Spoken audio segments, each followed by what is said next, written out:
offers in the form of new taxes. Reporting from Atlanta City Hall, I'm Mark Teichner, Fox 5 News. Thank you, Mark. And you know what? Speaking of taxes, some state Republicans want to eliminate Georgia's state income tax. I don't know about you, but that conversation piqued my interest. A special Senate committee held its first meeting on the issue yesterday. Lieutenant Governor Burt Jones says ditching the state income tax will make Georgia more competitive to businesses. Others say it will help families struggling to afford basic items. The Georgia income tax brings in roughly $16.2 billion annually. Democrats question how the state can cut taxes while still meeting constituent needs. Animals at Zoo Atlanta are getting ready for an exciting enrichment experience. It's an annual event called Play the Animal Way. Animals across the zoo will investigate colorful surprises, sniff their favorite scents, and solve challenging puzzles. There will also be activities for humans to enjoy. The event returns August 30th, and it's free for Zoo Atlanta members and children under 3. All right, you guys, it's about that time for weather. Thanks for streaming the latest headlines with me here on Fox Local. I'm Judea Murray. Our meteorologist Jonathan Stacy has your afternoon forecast. Tropical storm warnings stretch from the Jersey Shore all the way down as far south as Jacksonville, North Carolina, as Hurricane Erin prepares to brush against the east coast of the United States over the next 72-hour period. We are tracking the storm. It is currently a Cat 2 as of the 11 o'clock advisory, but as we get into the next 24-hour period, this storm could re-strengthen into a Cat 3 major hurricane once again.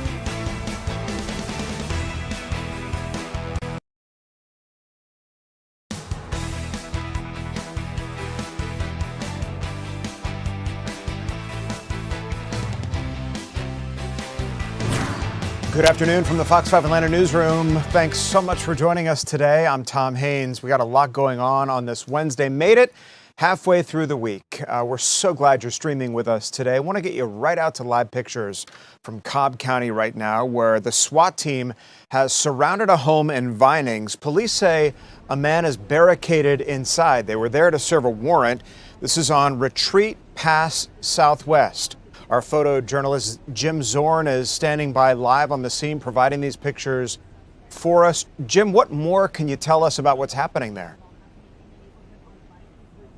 So right now the scene is kind of clearing. The investigation has started because the suspect has been arrested. His family was out here. What I know from speaking with his father is that he had multiple warrants, and that basically he was scared. I did not get his age. He was an older male, and he was just terrified to come out, even when police asked him to and his family asked him to. And it basically got to the point where the SWAT team for the sheriff's department showed up en masse. Neighbors reported seeing 30 to 40 SWAT vehicles, including heavily armored vehicles. I know one of them had the attachment that they eventually used to ram the side of the house so that they could put in the pepper gas, and that's ultimately, it's SWAT grade, so it ultimately was able to smoke him out, for lack of a better term, and he was then able to be subdued, arrested, and Fox 5 has all that video back in-house. We also have had multiple sheriff's deputies out here. We had, let's see, I know that there was a robot used, and this actually right here is the robot casing, where they pull out the bomb robot, where then they took it and use it for surveillance of the suspect in the house so the deputies don't get harmed. Also, there was a point where I was around back, and you could see deputies firing projectiles into the house. Are you talking about sort of projectiles? Maybe perhaps flash bang grenades, as they often do when a suspect is holed up inside? So what Cobb explained to us, which made sense here at the scene, I was here about 12:30, and most of the SWAT was already on point and already here by the time I arrived. But they went through steps. They had the family have conversations with him to try to get him out. They had phone calls with him, and then that just step upon step upon step, so that I believe that they were just shooting windows and stuff to try to get him to comply. The rifle or shotgun looking weapon they used was bright orange to indicate non-lethal, and basically they were firing at different parts of the house. All right. And then eventually, yes, according to the sheriff's department, who did speak on camera, she explained that they eventually got to the point where they had to get in there because the sheriff's department was starting to worry. It's getting close to kids coming home, and they didn't want kids to have to be coming home to the scene. Certainly. So they again, breached the side of the house. You're Jim, and just want to remind our viewers in Vinings out in Cobb County, and providing us some extraordinary pictures of what you describe as the conclusion of this scene, a man with multiple warrants barricading himself inside one of the homes there, now under arrest.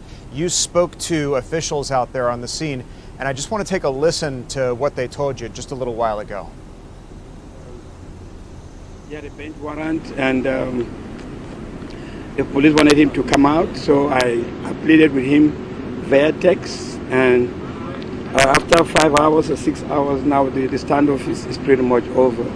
Upon arrival, the subject ran into the house, and when he ran into the house, he encountered his brother was home. His brother made a 911 call to tell us that he was being held against his will. Eventually, we were able to get him to release the brother to walk out. Eventually, we did a number of call-outs trying to get him to voluntarily come out. He still, after all this time, did not come out. Ultimately, we had to deploy our OC gas inside the house, and he still did not come out, and we eventually went in and got him. He's safe. We decontaminated him, and now he's en route to our detention center. All right, Jim, real quick, and before we let you go, do we know what these warrants involved, why officials were trying to go in to get this guy in the first place? So she didn't give me all the details about the warrants. I don't know if she had every single one of them. We had heard a couple different things, including that they were traffic violations and the failure to appear. Okay. But that was not 100% sure.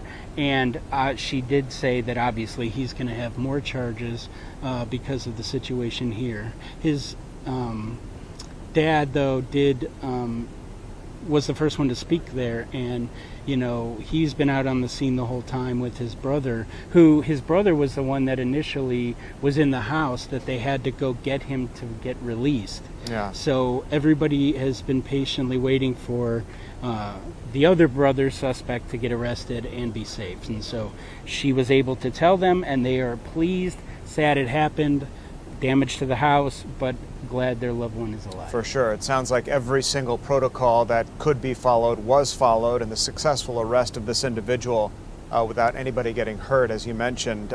These pictures coming to us live from your camera, our photojournalist Jim Zorn, right before we started streaming with you here in the 3 p.m. hour. Jim, thanks so much. Want to turn now to another breaking story, and one that is unfolding right now, and that is Hurricane Erin, and these are live pictures right off the North Carolina coast where Erin's effects are already being felt this afternoon. You see the surf kicking up there, and what are probably the outer bands of this storm, though meteorologist Jonathan Stacy will confirm that for me later.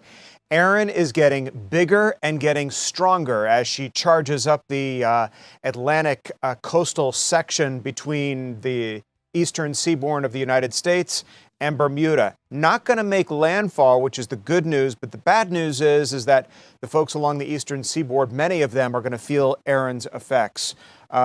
Meteorologist Jonathan Stacy is following this story, and we'll have the latest for us coming up. I believe we're going to Chris Rosenthal next on a situation that's unfolding right now, and that is a very visible investigation happening in one Atlanta neighborhood. Atlanta police are canvassing the area. You can see this happening right here because they want to find information about a shooting death that happened several years ago. The victim, Deonta Wallace, who was shot and killed back in 2018. Well, Chris Rosenthal is out there. Sometimes, Chris, what Atlanta police do when a case goes cold is they'll fan out across a neighborhood to try to drum up any kind of clues they can. Yeah, so they we're actually getting ready for questions here with the family. That is the picture of Deonta Wallace there. Now, he's 30 years old. Everybody, is everybody ready yet? Looking for I got all reporters here. Audio is, Chris, your audio is just too low for us to be able to hear you. So I'll describe a little bit more about what's going on. This conference, we can bring down this audio so that I can describe what the scene here is, again, happening in a southwest Atlanta neighborhood. And you see the news conference about to unfold there. Authorities looking for answers, basically, and any kind of information that they can drum up in this shooting death investigation of Deonta Wallace, who again was killed almost 7 years ago, maybe a little bit more. But they don't have answers right now, and they need answers. And so they're going to go door to door asking people for information, and they're going to make this very public appeal.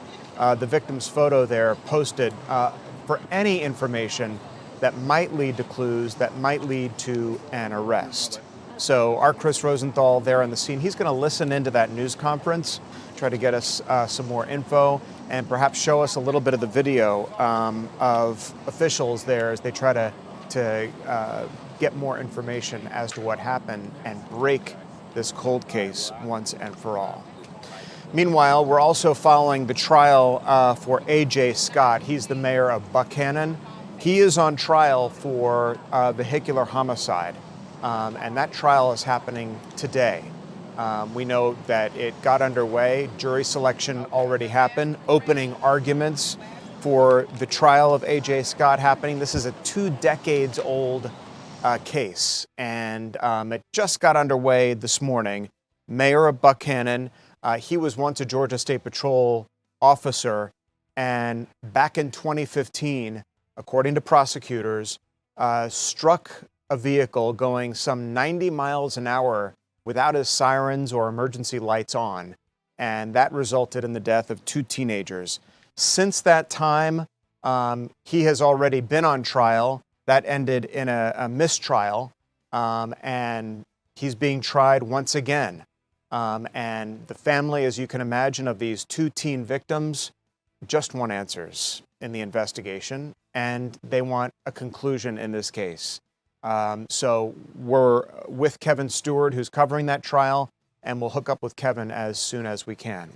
Back now to the situation in southwest Atlanta right now, where Atlanta police are canvassing that neighborhood, looking for answers into the shooting death of a woman that happened back in 2018. Atlanta police telling us exactly what they're doing, so let's listen in. It's an incident that happened on July 12th in 2018, just after 11 p.m. On that night, behind me at 2190 Verbena, we had a father and a son who lost his life to gunfire. At this point, we know that he, Deonta Wallace, was in a vehicle, and as he exited that vehicle, a passenger that was inside that car opened fire on him, and he was fatally wounded. At the time, this complex did not have video cameras, so we had little leads to go on. What we do have is that the shooter was a black male with dreadlocks. So we are here today because we have exhausted our leads so far. But we do believe that there are people still in this neighborhood that have answers. So at this point, I'm going to pass it over to Deonta's mother and father, the Wallaces.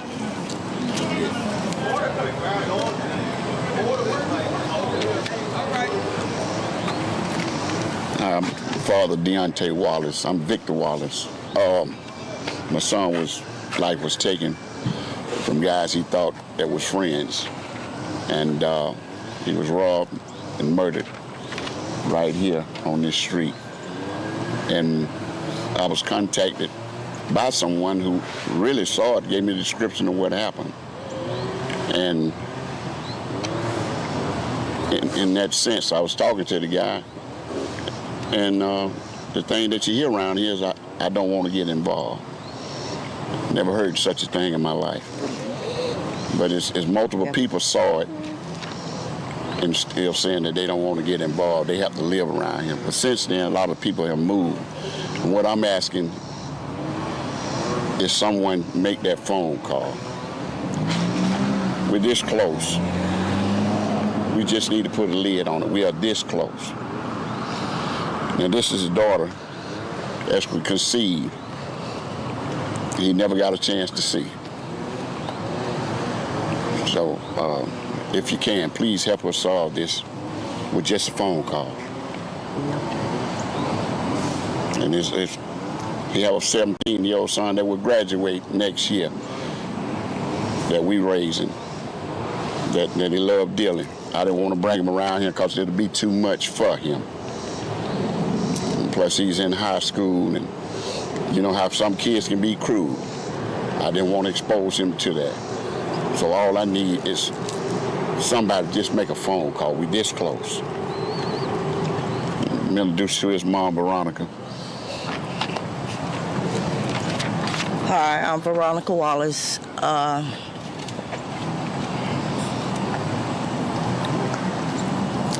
This is very hard. It's very hard for me, his father, his brother, his children. People around here, they know something. You got a lot of them that's around here talking, but they won't speak up. Speak up and say something. You know who you are. The people around here know who you are. So all we need to do so I can be at peace, his children, his father, his brother can be at peace. Because that was a senseless murder. And like I said before I leave this world, I want whoever took the life of my son to be caught. Thank you.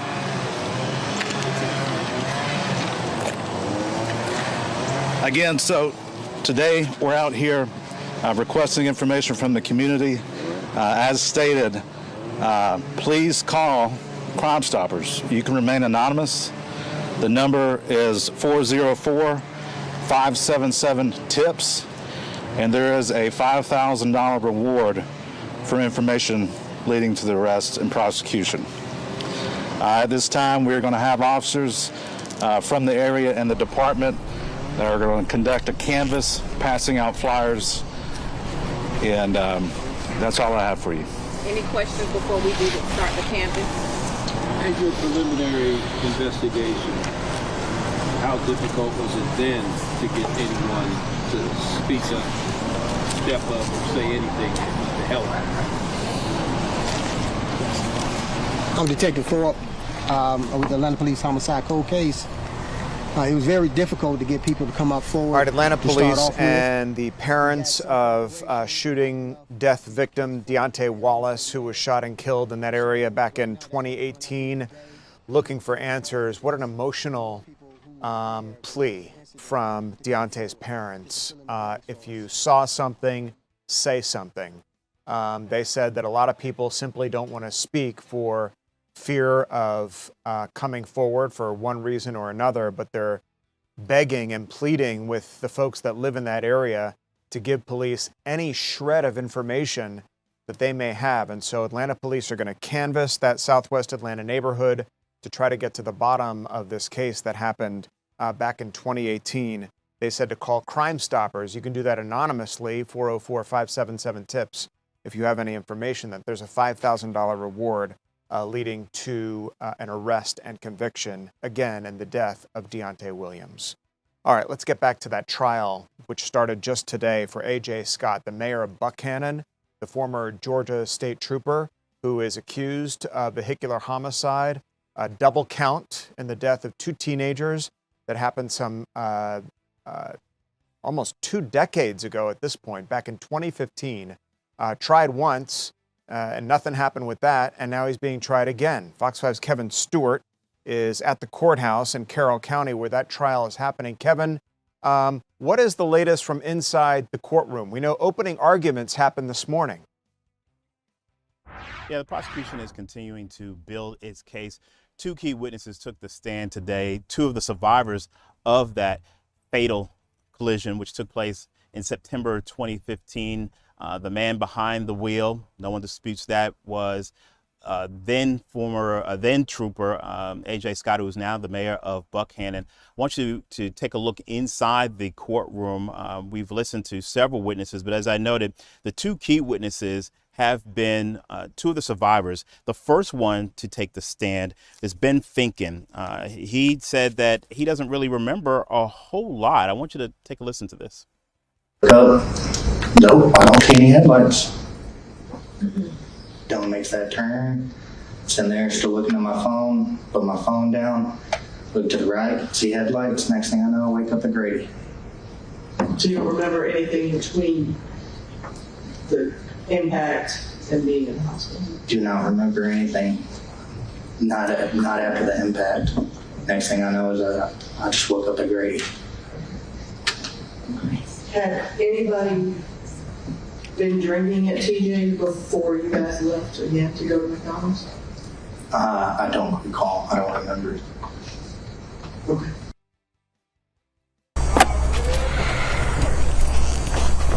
Stage, they were just hanging out that Saturday night. He and the 2 victims in this case were basically just hanging out, wanting to go to McDonald's, and then traveling on Highway 27. That's when the trooper came in and crashed. Now, what was particularly interesting is that the prosecution says is that they were traveling, the trooper was driving at 83 and a 45. So the prosecution says is clearly reckless driving. Kylie, Lindsay, and Isabella Chinchilla. Isabella was only 16 years old, and this was just supposed to be a simple Saturday night, just hanging out, and 2 of them lost their lives. The other person who testified, the key witness, Dylan Wall, he was actually the driver. Ben Finken didn't remember a whole lot. Dylan Wall didn't remember much of anything, and there was a lot of aggressive cross-examination trying to find out, okay, what happened here, and he said, sir, I had a brain injury. I don't remember much. Tom? Wow, so impactful when you hear those witness accounts, and it's, this case has drawn so much attention because of the high-profile nature of the defendant on trial, A.J. Scott, the mayor of Buckhannon, this small West Georgia mayor. Any idea, Kevin, you may not know whether A.J. Scott plans to take the stand in his own defense? No, I don't know if he's going to take the stand.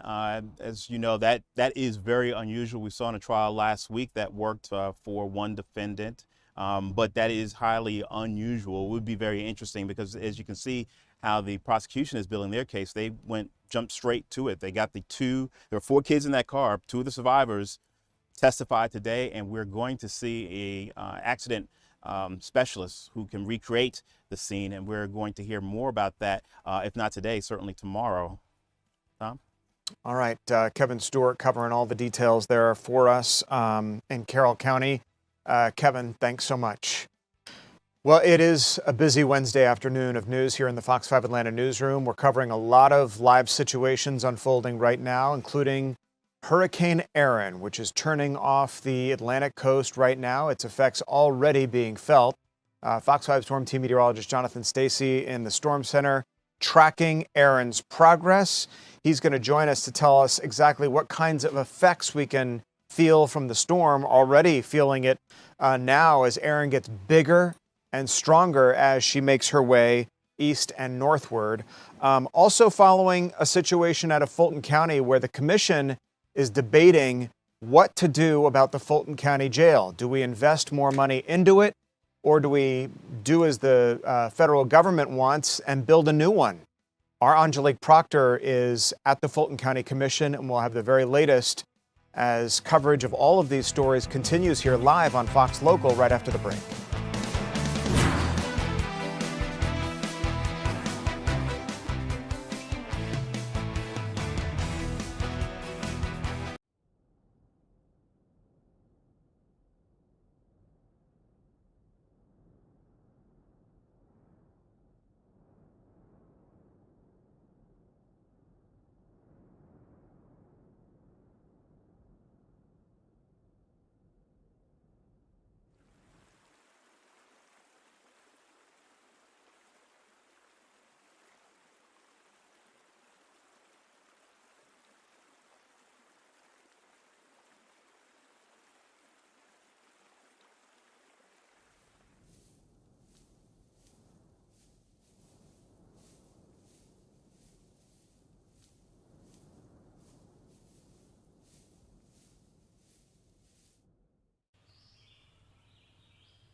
Fox 5's Tom Haines back in our newsroom with you here on Fox Local. Thanks so much for streaming with us or watching us on our YouTube channel at Fox 5 Atlanta, or if you're in your car and on the radio, 107.9 HD2 FM. Thanks so much for listening to us this afternoon. Want to take a live look at the Carolina coast, and what you see are the effects of Hurricane Erin, which is a storm that's getting bigger and better as she makes her way up the Atlantic Ocean between the eastern seaboard and Bermuda.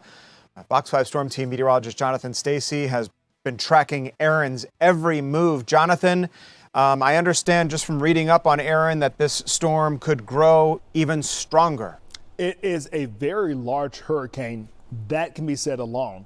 Now, over the past 24 hours, the storm has had a bit of a resurgence, if you will, re-intensifying to a Cat 2 storm, a stronger Cat 2 storm. And there is the likelihood, and it stands to reason based on forecast models that we've been crunching and diving into, that this will be a major hurricane by the time it brushes along the easternmost section of North Carolina. You can tell that its outer bands have already reached as far to the west as Charlotte, North Carolina, Savannah, Georgia, participating in some of that cloud cover, reaching now all the way up into the nation's capital. At this point, we have a storm with winds sustained at 110 miles an hour.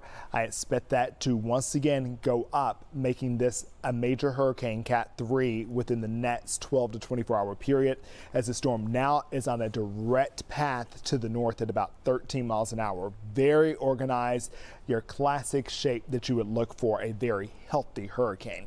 We're also getting some radar returns now and seeing some showers develop from the Virginia, North Carolina state line all the way down to the coastal plain. There in Wilmington, they're dealing with some showers just to the east of town. None of that shower activity has managed to move further to the west. Now, I will say, whenever you have a tropical system, there's something that we call a shear. And at home or wherever you're at right now, just think of it as a vibe, or if you were to spray an aerosol can and the particles just would go out. We basically have all of that tropical moisture that is associated with Erin, and it is pushing a bit to the west. And as it pushes to the west, it cannot make it over the Appalachian Mountain chain. So what is happening here is that moisture, and this happens all the time in the Atlantic. We have a system or something brewing out there. It doesn't always have to be tropical, but there's moisture, maybe sometimes in the way of a sea breeze, a wind coming in, what we call that an offshore wind, and it pushes moisture right over the Piedmonts of South Carolina and North Carolina. It hits the Appalachian Mountain chain, and it says, no, I cannot overcome the mountains. So what we start getting are showers, starts evaporating on the other side of the mountain. We're talking about that eastern side of the mountain. And so as those cells start developing on that side of the mountain, they track right into North Georgia. We're going to make that make sense for you in just 1 minute, but keep that nugget in mind. I'm going to take you back out to Pine Knoll Shores. This is the Outer Banks here, and you can see the clouds are quite menacing. The wave heights are increasing, but nothing terribly significant.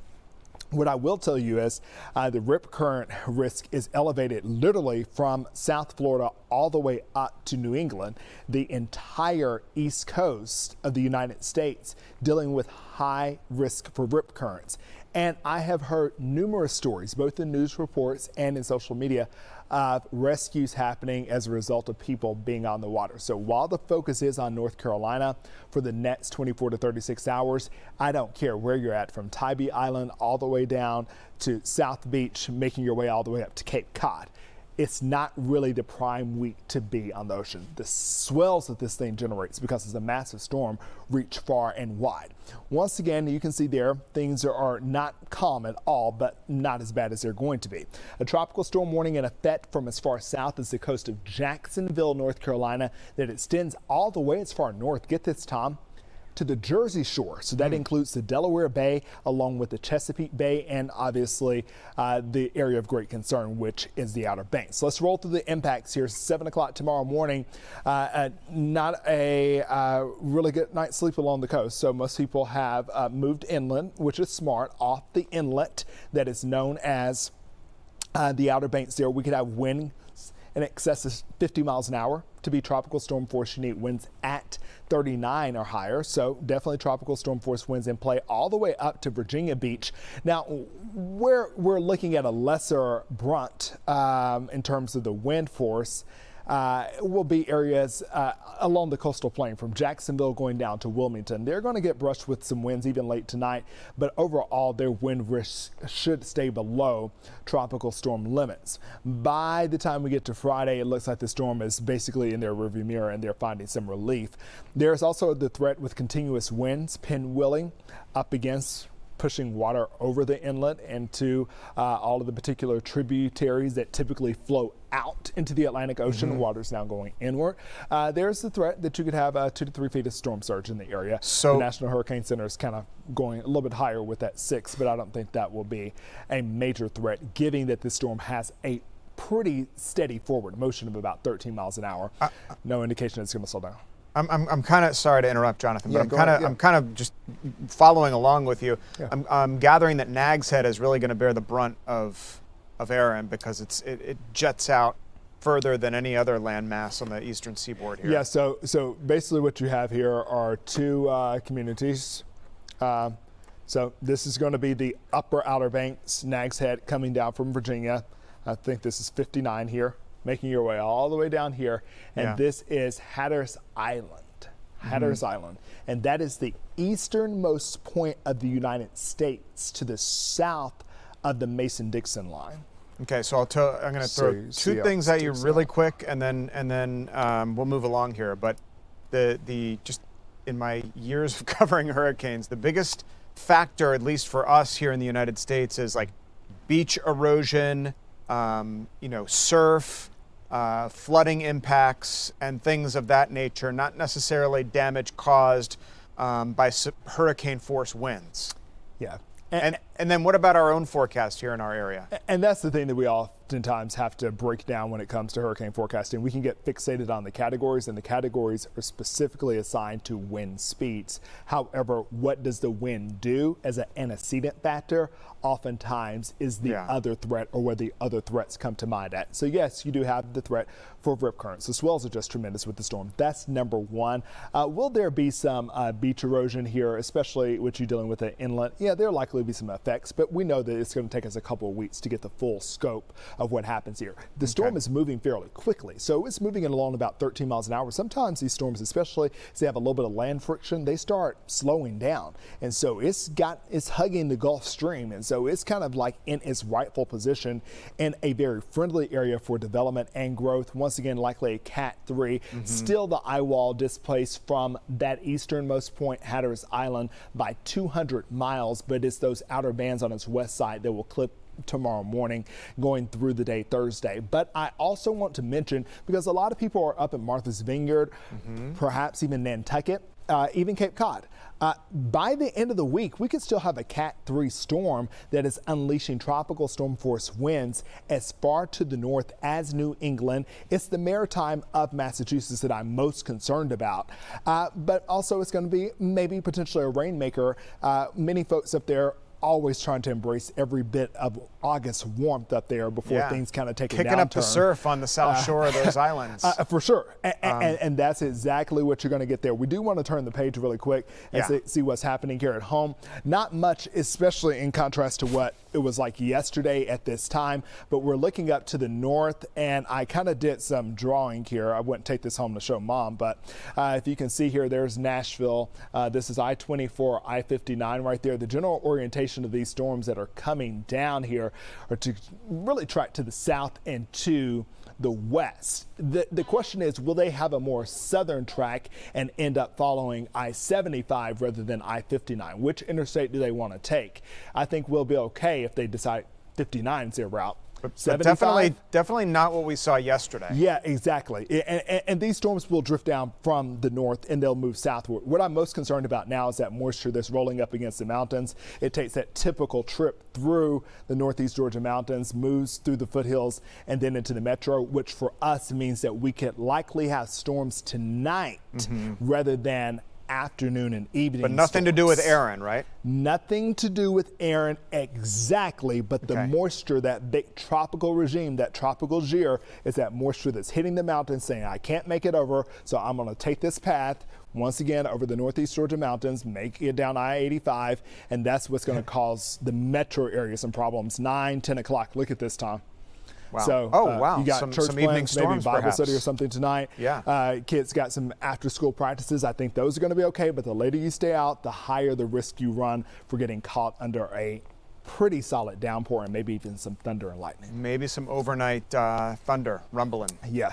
Moving and shaking. Depends what interstate they choose to take. It's all about the route. All right. And they're not guided by the GPS at all. Jonathan, let's do an hour special one of these days on the weather. We could easily tackle that. I've been known to talk for at least. All right. You and me both. Jonathan, thanks. There's a debate happening right now today at the Fulton County Commission on what to do with the Fulton County Jail. Should it be replaced, as federal officials want, or should it be renovated, some say to the tune of $1 billion? Fox 5's Angelique Proctor is there at the Fulton County Commission. She's been listening to the back and forth of commissioners. Angelique, what are you thinking that their plans are for this beleaguered jail? Well, we now know, Tom, that the Fulton County Commission decided by a vote of 4-1 that they plan to renovate the Fulton County Jail. There will be no new jail. So we want to make that very clear to folks. In fact, Fulton County Commission Chairman Rob Pitts called this the first step to addressing the crisis of the Fulton County Jail here in this county. What they plan to do is to create what they're calling a special purpose facility. That special purpose facility will sit right next to the Fulton County Jail. It will be right there on the Rice Street property. We are told it's a facility for 3,200 beds. They say it will take 5 years to build it. And then once they build that, they will then renovate the Fulton County Jail. So This entire project is actually a 9-year project. Now, Chairman Pitts says he didn't come up with this on his own, that he talked with a lot of national experts, and this is what they are suggesting that the county do, and that's why they voted to move forward with this special purpose facility. Now, the one thing that this special purpose facility is going to deal with is mental health inmates, or inmates who are having different type of medical problems as well. So once the Fulton County Jail is renovated, they will still have this facility, and it will be specifically for those mental health inmates. Now, as you know, Sheriff Patrick Labatt always wanted a new jail. He thought that was the best solution here. Fulton County Chairman Rob Pitts says Fulton County just cannot afford a new jail, and so he says that this particular plan will actually save taxpayers money. Take a listen. We'll be, in addition to using that for inmates with medical needs, mental health needs, and other special needs, it will also be used to house inmates while the construction is taking place, the renovation is taking place at Rice Street. And that then will result in a savings, because right now we're paying for inmates to be housed at Cobb County, so we have to move them someplace while Rice Street is being renovated. Now, there were a lot of public speakers, people who came to talk really against this proposal. We heard from so many of them. We wanted to share a couple of comments with you. These are people who said they think that the Fulton County Jail really needs to be closed. Take a listen. To me, need to be closed. Too many people is dying. It need to be closed. We have facility to put the inmates somewhere else. Before, I did not want them to go to Mississippi, but why are you throwing money that this place, this so-called place, is worse? Now, there were two commissioners who were very much opposed to this new plan. That's Commissioner Mo Ivory, who is new on the commission, as well as Commissioner Dana Barrett. Both of them Democrats, both of them saying that they didn't think that the funding for this new plan is solidified at this point. In fact, Mo Ivory said because of that, she was not going to vote for it, and she was really the lone opposer. Dana Barrett did not vote yes, but she just abstained on this vote. So this is a major, major development here, though. We have reached out to the Fulton County Sheriff because, of course, we want to know what does Patrick Labatt think about this. We have yet to hear back from him, but as soon as we get that information, we'll share it as well. So it's official now, correct? Repair instead of replace. Yes. Did they give a timeline as to how long they think that this is going to take? Well, that is a great question, Tom. The long timeline for the full project is 9 years, but the construction on this special purpose facility will not start until the middle of 2027. So you got to wonder what's going to be happening at the Fulton County Jail over the next 2 years. It seems like something that could drag on infinitum, and so, you know, the concerns, Angelique, that you showed us of that one resident are completely valid. But, you know, we'll see how this kind of unfolds here in the years, I guess, ahead with the Fulton County Detention Facility. Go ahead. One thing is for sure, a lot of people will be watching. A lot of people left here today very disappointed, and they plan to hold these elected officials accountable. As they should. Angelique Proctor down at the Fulton County Commission, reporting live for us for the future of the Fulton County Jail. Angelique, thanks. We're going to take a quick break, and when we come back, we told you about a road rage incident here last week where a woman got into a road rage incident with somebody, and her kids, sitting in her back seat, were grazed by gunfire. It ended in violence. Thank God those kids are okay. But we're going to speak to yet another victim of road rage. Our Eric Perry live on this story for us with the compelling story of one man who was the victim of road rage. You're going to want to hear it, and we're going to have it for you coming up right after the break.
Welcome back to the 3 p.m. hour here on Fox Local. Tom Haines with you here in the Fox 5 Atlanta newsroom. Thanks so much for joining us.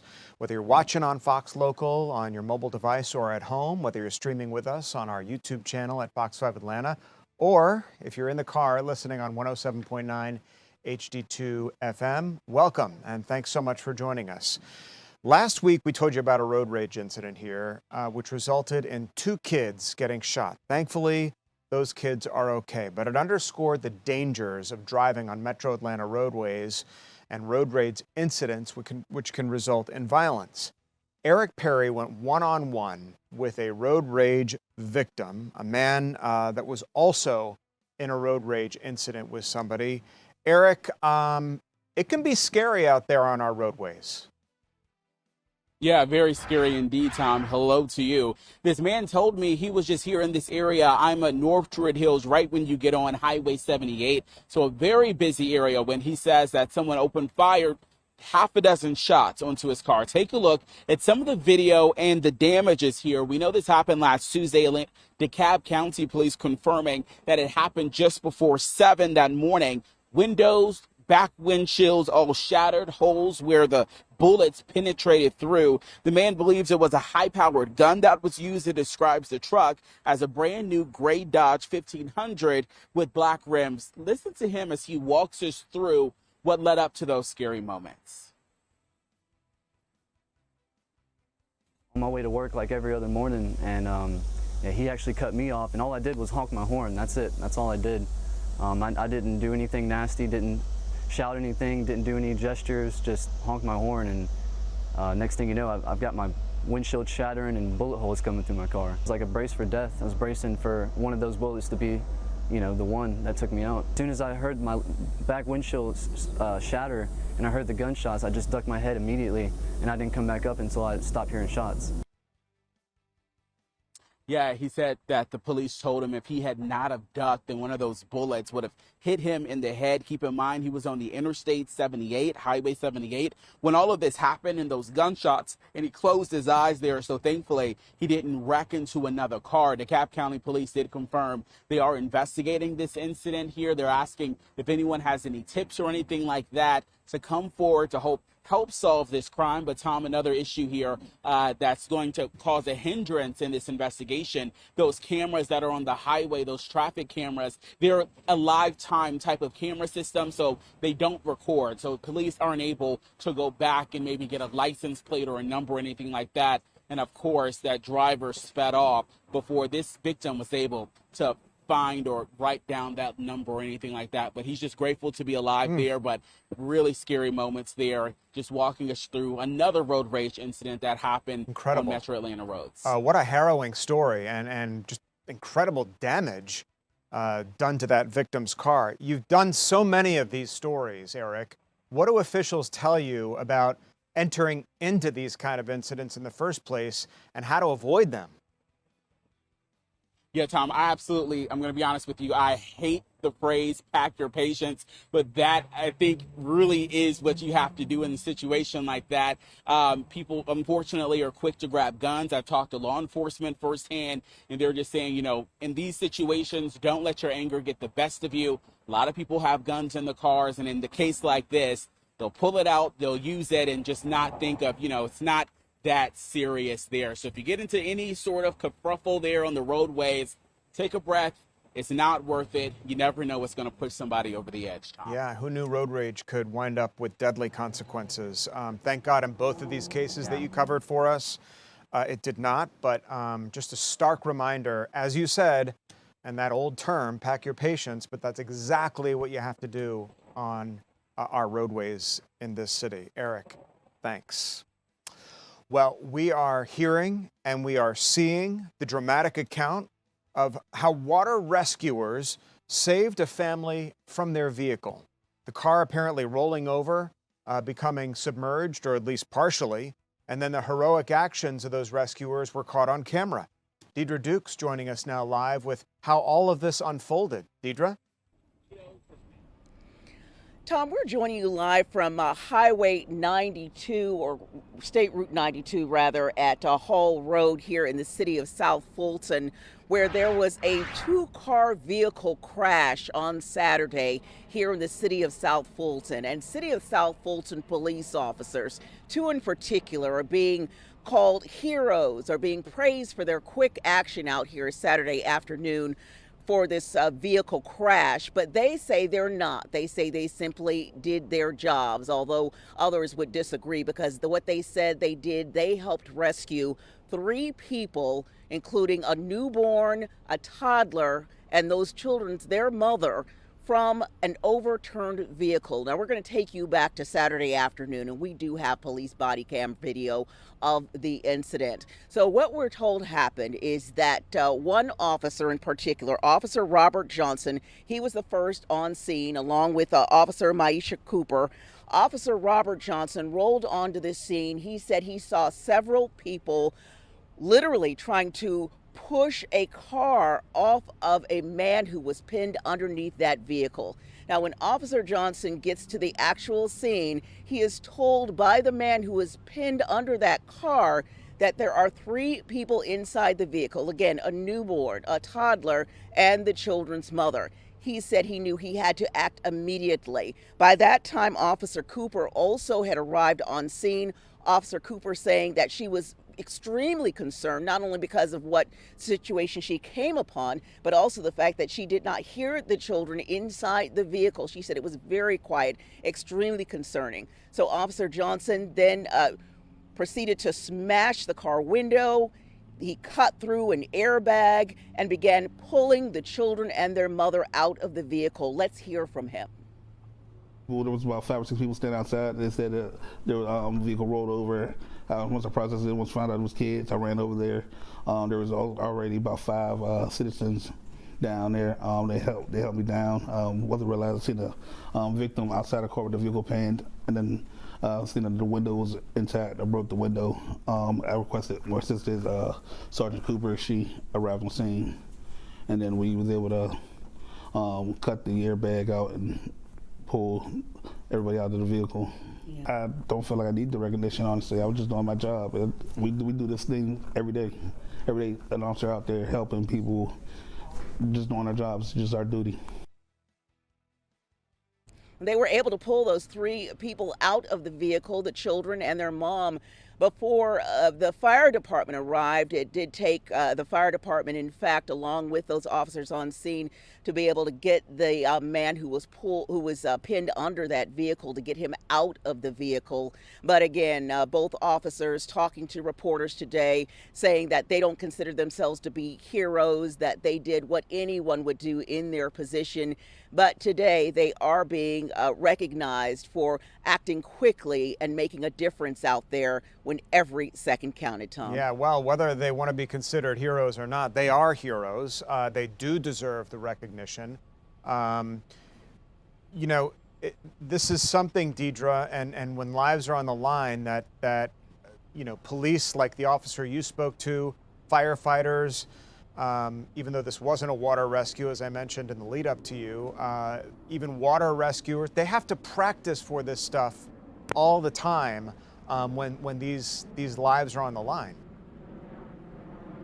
That's right, Tom. And they said, which is why they said, hey, we don't feel like we deserve any special credit or recognition for this, because this is what we are trained to do. We also spoke to the deputy chief about what they did, what they accomplished out here on Saturday, and he had high praise for them, but he also added, as they did, this is what they're trained to do. They spend countless hours practicing and preparing and putting all that really to out here on the job, doing what they had practiced, and this was the outcome, a successful outcome, putting it to practice. And so they said that they feel that they just did what they were trained to do, and they're just very happy that this was in fact the outcome. Yeah, and you were there firsthand to hear that harrowing story, and as you say, just thank God that that family was rescued in time and they are okay, and hats off to that rescue crew. Those first responders who arrived there on the scene were able to extricate them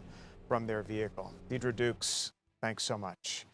We're continuing to monitor conditions off the eastern seaboard of the United States, where Hurricane Erin continues to lash the shoreline already. She hasn't even made her way up to that point of the coast, but the effects are already being felt there. As you can see, the surf being kicked up, the cloud cover, the outer bands of the hurricane starting to arrive on shore.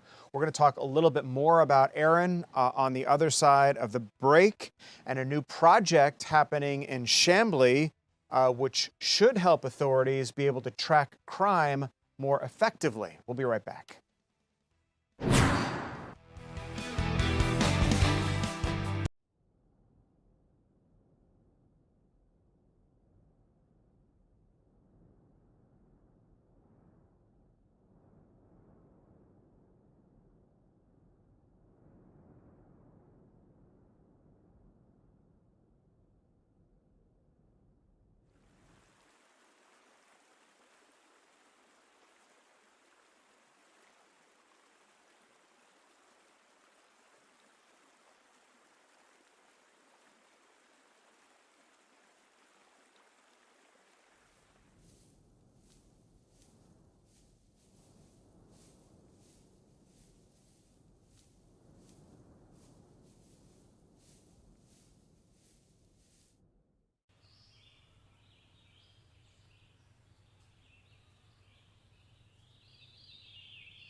Good afternoon. Thanks so much for us here in the 3 p.m. hour of Fox Local. I'm Tom Haines, live in the Fox 5 Atlanta newsroom. We've covered a lot of ground today, a lot of live situations unfolding here in this hour. And we thank you for sticking with us here on Fox Local, on our streaming channel on YouTube, Fox 5 Atlanta. And if you're with us on the radio, 107.9 FM HD2. Thanks for being with us. You know, in Chamblee, they're going to start demolition of a building, partially anyway, and build a $500,000, what they are calling a real-time crime center. This is going to offer all kinds of improvements for the city of Chamblee, which is expanding exponentially in that area. They're going to have new flock cameras, a video wall, computers, desks, and more, which will be able to help authorities there respond to incidents quicker and as they occur. The timeline of that construction project not announced, but we were there as this whole thing was happening, and it's pretty cool. So that happening in Chamblee. As we wrap up this hour, I want to take you to the Carolina coast once again, show you live pictures there off the beach where you can see the surf kicking up and the clouds mounting as Hurricane Erin makes her way up the Atlantic coastline. Thankfully not making landfall in the United States, but her effects still being felt here as she gets bigger and stronger. Meteorologist Jonathan Stacy is going to be tracking Erin here as the news. Fox 5 News at 4 starts right now.